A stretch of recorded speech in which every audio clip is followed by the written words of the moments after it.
It began just after midnight when the dispatch center's monitor lit up with a call from a trembling voice in a suburban home whispered only half-coherent sentences. There's someone in the house. I don't know how they got in. Please hurry. The operator's calm tone barely masked the steady thrum of something moving behind the caller. Footsteps muffled, then heavy breathing that sounded not quite human. The living room light flickered. The caller gasped. They're in the kitchen now. Oh God, I can't see them. The phone is under the couch and they're dragging someone. The operator asked for the address, but the caller's voice cracked and a child's cry echoed in the background.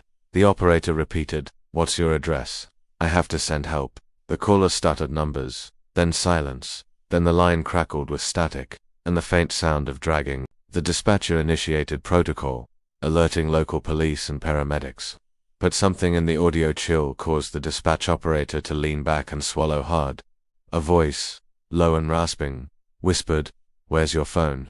On the caller's side, the crying child grew louder, and a man's screamer, different man, broke off mid-sentence, followed by heavy thuds and a loud metallic scrape. In the control room, the operator clicked the microphone and muttered, "Stay on the line," even though nothing but breathing and the quiet shuffle of feet answered.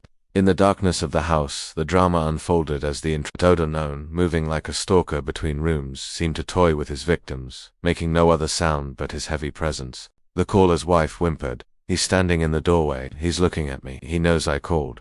Then came a crack in the tone, a loud snap like wood breaking, a shudder through the microphone. The camera feed the caller tried to activate on his phone froze. The dispatcher heard it all and repeated, voice calm but urgency bleeding in, "Help is on the way. Stay calm." The breathing on the line grew shallow, and the caller said, "I see footsteps on the stairs. Coming down, I don't know where they are going. I've locked the bedroom door." Then a whisper, "They know we're here." The operator's screen flashed GPS data, slowly trailing a map as the emergency vehicle pulled out. In the house, the child stopped crying. A long silence. Then, "My husband, he's gone." The line went dead. The dispatcher tried redialing, but the line returned only background static and something faint like a child giggling, or a sob echoing at the far end. The police arrival was too late. The front door was ajar, lights off, a single shoe on the floor. They moved inside. The living room was empty, but a trail of muddy footprints led down the hall, then up the stairs to the attic. In the attic they found the wife, curled in a corner, awake but frozen, eyes wide, face ashen. The child was safe in the closet, silent. The husband's body was gone. On a mobile phone on the floor, the 911 call recording still playing looped one whispered phrase, "They know we're here." The intruder had vanished, leaving behind nothing but the questioning eyes of the victims and the echo of that whispered voice. Hours later, the dispatcher himself was found pale and trembling in his chair, listening to the recording on repeat. The call had lasted more than 30 minutes, but the timestamp froze at 0 hours 0 minutes and 0 seconds after the line cut out. Investigators found no sign of forced entry.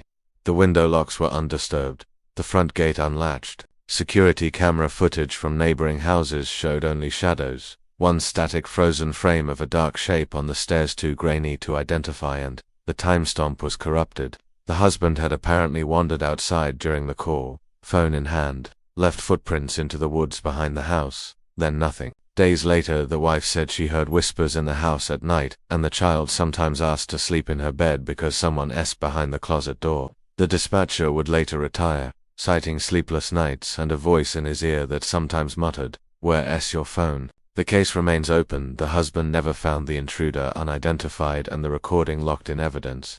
Yet the public version of it once leaked shows only one thing, a faint breath, a whisper, and the line cutting off. And each time you hear that clip, the hairs on your neck stand up.